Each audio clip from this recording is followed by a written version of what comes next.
cara que se converteu, ele conheceu Jesus pela carne e caiu pela carne. Vamos ver o que aconteceu com ele? O que aconteceu? O cara falou assim: Caião, há 9 meses eu te assisto. Porém, eu te assisto com um desânimo muito grande.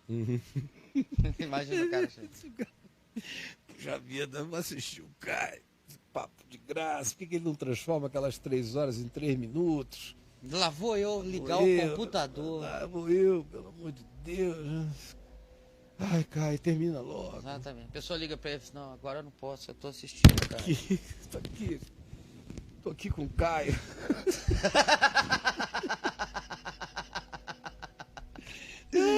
Eu tô aqui com o Caio. Parece até lua de mel sem tesão, né? Lua de mel sem tesão. Meu Deus, é muito. Natal sem carne. Sem carne, né? Isso. Namoro sem beijo, casamento sem sexo. Isso. Claudinho sem bochecha. Claudinho sem bochecha. Claudinho sem bochecha. Ele e o Caio sem graça.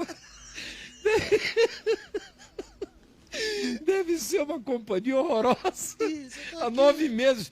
Bom, quem sabe hoje ele dá a luz, né? Ele vai. Vai dar a luz, Acredito. com a graça de Deus tem que dar a luz. Espero que Exatamente. o dia do parto seja hoje. Claro. Se ele conseguiu rir com a gente. Se ele já ficar, é um bom mas se ele começo. ficar só com essa barriga cheia, dizendo, ai, quando eu viro pra cá dói. Eu viro pra lá dói. E não der a luz, meu Deus, o neném vai entrar em sofrimento. E aí? Vai. Mas ele vai. Ó, escuta aí, brother. Vamos lá, vamos, você vai, ó, lindo. Você vai rachar de rir na reprise. Vamos lá. Hein? Tenho 40 anos e fui evangélico desde os 18. Porém, aos 30 anos, traí minha esposa. E com isso, fui excluído da igreja. A qual eu fui excluído da igreja, da qual eu era membro. Me disseram, Caio, que eu perdi a salvação e que Deus não me aceita mais. Olha só, né? Olha a frase, Deus não me aceita mais. Olha a arrogância dos bichos, cara. Olha isso. Só pode ser uma fala do diabo, né? Meu Deus do céu. O cara ter coragem de chegar para um ser humano e dizer, Olha só. você, porque traiu a sua mulher, Isso. está disciplinado e de hoje em diante Deus não lhe aceita mais e você perdeu a sua salvação. Tchau. E você tá fora da igreja. Da igreja? A igreja é o de menos, está fora é da salvação. Isso aí é que é o... De Deus. Como é que alguém tem a coragem de dizer um negócio desse para um ser humano? Como é que alguém tem a coragem de se assentar no trono de Deus e legislar como se fora o próprio Deus? Que espírito de anticristo é esse que determina isso? Essa persuasão não vem de Deus. João diz na primeira epístola, no capítulo 5, até o absurdo em relação ao que esses amigos ensinam por aí. Amigos da onça. Se alguém vir o seu irmão pecar, e se ele pecar não para a morte, se ele não pecar como a deliberação de alguém que, conhecendo Deus, não queira, porque se endiabrou por deliberação, se alguém vir o seu irmão pecar, não desse jeito, mas no cotidiano da existência, os pecados que os humanos cometem, rogue por ele, peça por ele. Não é nem ele pedindo, ele nem sabe, mas o que João diz é: ore por ele, e o Senhor lhe dará vida. Assim a graça de Deus, tão diferente dessa história, tão diferente daquele que diz: agora vai e não peques mais, para quem arrependidamente se coloque diante dele.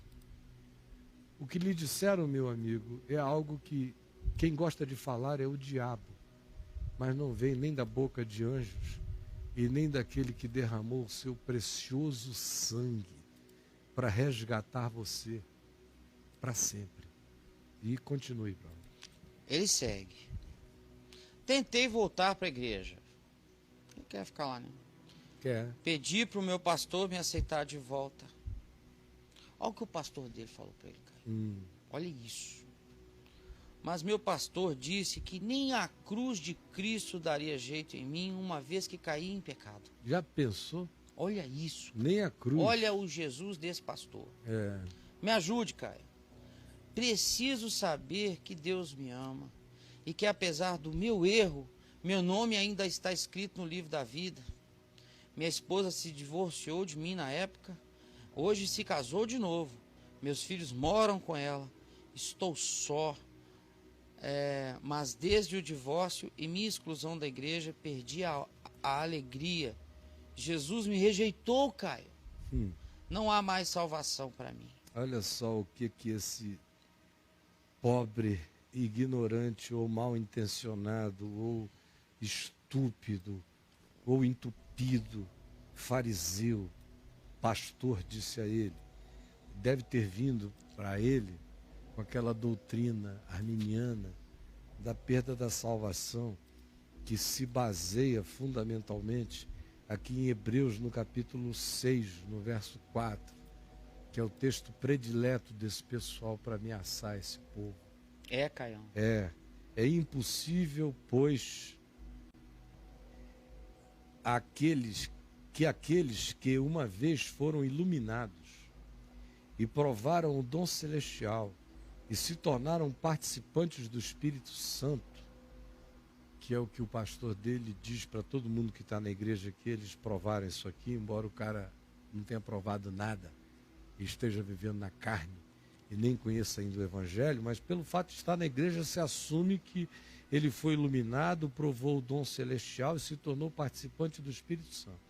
Sim, é impossível que esses que assim tenham provado essas coisas, e a boa palavra de Deus, e os poderes do mundo vindouro, e apesar de terem provado isso, caíram. E aí cair para esse pessoal é adulterar, sobretudo, 98% de queda de crente é adultério, é sexo.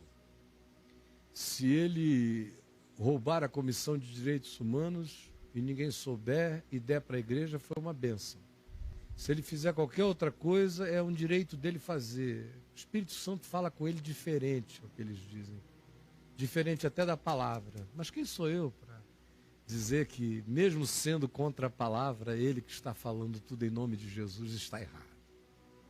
Claro. Isso assim é a doença da malucada lá, dos loucos. Caíram. Aí ele cai no caso perfeito, porque ele traiu a mulher. Sim. Caiu. A queda dos evangélicos é sempre sexo. A única. No mais, evangélico não cai. Nem quando anda de mãos dadas com o capiroto. Ele se ele estiver dando dízimo, frequentando a igreja, ele está ótimo. Não cai. Bem. Pode ser bispo, apóstolo e pregador. Se ele estiver lavando dinheiro na igreja, não tem problema. Está tudo numa bênção. Agora, se ele cometeu um pecado humano, que tem a ver com a natureza pecaminosa dele, com pulsões não controladas, com tudo o que acontece que só não dá em poste de ferro, claro. Aí ele está desgraçado pro resto da vida. E se for esse tipo aqui, ele é irredimível em alguns lugares. Porque se diz, é impossível outra vez renová-los para arrependimento, visto que de novo estão crucificando para si mesmos o Filho de Deus, crucificando de novo o Filho de Deus pelos seus atos e expondo-o à ignomínia. Então o cara lê isso aqui sem saber o que é o livro de Hebreus, para quem que ele foi escrito, qual o conceito de caíram aqui no livro de Hebreus, não sabe o que veio antes nem o que veio depois, só pegou esse textinho aqui, aplicou ao caso de um cara e disse, tá danado, tá ferrado. Acabou. É a tal da sistematização. Pega um verso que gera uma insegurança em algum lugar, amontoa todos os versículos de insegurança, dizendo cuidado, vede, acautelai-vos, monta tudo e chega aqui e diz, olha, porque se cair não tem mais jeito. É a maneira deles de tocarem terror nessa moçada. Essa é a teologia sistemática? É uma das bilhões, é uma sistematização. Sistematização. Qualquer direção você sistematiza. Sim. É só um modelo de juntamento. Entendi. De Lego, de Lego bíblico. Vai pegando as pecinhas Aí... e formando um Lego que você queira, a sua imagem e semelhança. Então o cara pega isso aqui, quando chega aqui, conclui assim, o sujeito diz, bom, nem a cruz de Cristo. Acabou para mim. Acabou para mim. Primeiro, ele não entende o que vem depois. Não lê, para todo mundo lá. Porque a terra que absorve a chuva, que frequentemente cai sobre ela e produz erva útil para aqueles por quem ela é cultivada, recebe bênção da parte de Deus. Mas se produz espinhos e abrolhos, ela é rejeitada e perto está de ser queimada. Claro, um exemplo da terra. A graça está caindo todo dia na sua cabeça. Você tem tudo para produzir fruto bom. Mas se apesar dela se derramar como chuva todo dia na sua vida, você insiste em só produzir fruto mal, aqui você está falando de um estado crônico, de uma natureza crônica, que é visitada pela graça de Deus todos os dias e insiste em fazer o mal. Sim, cara. Tem um compromisso ideológico com a maldade, se oferece a vida como um campo de espinhos, deliberadamente. Rejeitando a graça, será um dia em que esse cara vai ser queimado. É assim que é. É simples assim. Apesar disso, olha como continua o verso 9. Quanto a vós outros, quanto a vós outros, quanto a vós outros, quanto a vós outros. Todavia, apesar disso, ó amados, estamos persuadidos das coisas que são melhores. Não essas que eu falei, isso aqui é uma advertência para ninguém brincar. Mas nós, acerca de vocês, estamos persuadidos das coisas que são melhores e pertencentes à salvação, ainda que eu esteja advertindo vocês com essas palavras. Aí, olha. É uma exortação. E que mais que não se entende? É que o conceito de caíram aqui em Hebreus não tem nada a ver aqui em Hebreus com quem tropeçou no comportamento. Não se tem, aliás, no livro de Hebreus não se tem nenhuma alusão específica a comportamento. Se tem é uma alusão geral, universal, ao chamado à santidade. Como confiança e descanso em Deus e obediência ao Evangelho. É o que se ensina aqui, pode ler Hebreus inteiro, é o que está dito aqui. Agora, o conceito de queda específico aqui em Hebreus, aqueles para os quais o texto foi escrito, era o pessoal que tinha caído da consciência do Evangelho e estava retroagindo para o judaísmo. Estavam crucificando a Jesus a segunda vez porque estavam indo ao templo e oferecendo sacrifícios de bodes, de touros, pelos seus pecados. Estavam indo ao templo e para oferecer ação de graças a Deus, estavam matando rolinhas, passarinhos, como se o que Jesus tivesse feito não tivesse completado tudo. Caíram porque estavam voltando à obediência às leis mosaicas. Tanto aquele moralismo mosaico que não se prende apenas aos 10 mandamentos, mas se detalha no livro de Levíticos, chegando a aplicativos insuportáveis sobre a vida humana, como também voltando aos cerimonialismos, aos ritos judaicos, que eram todos cerimonialismos arquetípicos, visando o dia em que o Cordeiro de Deus viria e consumaria tudo e acabaria tudo, como diz o profeta Daniel, o costumado sacrifício cessaria para sempre. E então esses caras, depois de saberem tudo isso sobre Jesus, que Jesus era a realização disso tudo, voltaram atrás. Como a gente vê hoje todo dia aqui, está todo mundo, infelizmente, à nossa volta caído. Porque ninguém crê mais na cruz, ninguém crê mais no sangue, ninguém crê mais no arrependimento, ninguém prega mais a regeneração. A cruz é um palavrão hoje em dia. O Macedo já me disse, no passado, esse negócio de ficar falando de cruz deprime o pessoal, eles estão querendo é outra coisa. Ah, é deprimente. Fica essa mensagem muito negativa, muito de velho, muito de céu, que o pessoal quer outra coisa. Me falou 20 e tantos anos atrás, pessoalmente. Então, caíram. E voltaram, alguns voltaram ao judaísmo. Você vê a briga aí para guardar o sábado, o dia de Purim, o dia de Yom Kippur, no meio evangélico, as festas dos tabernáculos, voltaram lá para o Velho Testamento. Só pregam o Velho Testamento, manipulam o Velho Testamento. O que tem de evangélico querendo construir o terceiro templo de Jerusalém. São mais judeus fanáticos do que os judeus. Está cheio de gente assim aqui entre nós. Assim como também tem aqueles que anularam a cruz de Cristo pela teologia da prosperidade, que é uma anulação da cruz. Esse culto à barganha, ao dinheiro, anula aquele que diz está pago, está consumado, está quitado. Não tem débito, não tem dívida, não tem barganhas, está feito. Então, tudo que significa sacrifício, não é assim que na Universal se tratam as coisas que lá se fazem? Venha fazer o sacrifício. Estabeleceu o sacrifício, pisou na cruz. Estabeleceu barganha, pisou na cruz. Estabeleceu condição para Deus ser Deus para alguém, pisou na cruz. Estabeleceu qualquer coisa entre o homem e Deus, eu me ponho entre um homem e Deus, dizendo que ele não serve para Deus, pisei na cruz, caí. Então caíram infinitamente mais os que fizeram assim com ele. Então, meu amigo, em nome de Jesus, o que você fez não devia ter feito, você pagou um alto preço por essa estupidez, perdeu a mulher, perdeu o casamento, foi o preço humano da sua estupidez.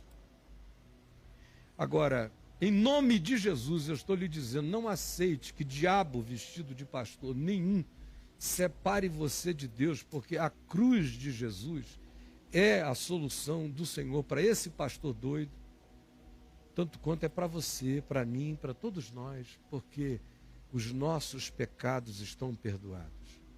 Filhinhos meus, não pequeis, mas se todavia alguém pecar, seja qual seja o pecado, tomou consciência, caiu em si, voltou-se para o Senhor, que é rico em perdoar, não peque, mas se acontecer, lembre-se, você tem um advogado da parte do Pai, Jesus Cristo justo, aquele que pagou o preço de todas as nossas dívidas. Ele é a propiciação, é a cobertura. Ele é a cobertura pelos nossos pecados, e não somente pelos nossos próprios, mas ainda pelos do mundo inteiro. Quero só terminar lhe dizendo uma coisa. Não deixe que a desgraça do seu casamento se transforme num karma espiritual para a sua vida. Porque um homem na sua condição, quando fez algo errado, recebe um vaticínio maligno desse do pastor e a vida inteira se arrebenta, o cara começa a se convencer do estado de imprestabilidade, de inaproveitabilidade dele. E é tudo que o diabo gosta. Em nome de Jesus, eu estou aqui para dizer a você o contrário. Creia na loucura da palavra da cruz. Creia. É louco o amor de Deus que cobre, que acolhe, que inclui. E ouça Jesus lhe dizendo, aquele que vem a mim, de modo algum eu o lançarei fora. Quando se diz que o Cordeiro de Deus tira o pecado do mundo, o tempo grego usado neste verbo significa aquele que tirou, que tira e tirará. É uma ação contínua que não cessa. Ele é seu Redentor desde antes da fundação do mundo, é seu Redentor hoje, será amanhã. Ele diz, ainda que o céu e a terra passem, mas a minha palavra não passará. Ele disse, está consumado, está feito, ninguém vai mudar isso. Em seu favor, em meu favor. Creia nisso de todo o coração, ponha-se em pé, arrume a sua vida, reorganize seus pensamentos, estabeleça a sua vida no Evangelho. Sacuda essa poeira, levante-se, olhe para Deus que o acolhe, deixe-se abraçar, abrace-se e vá viver.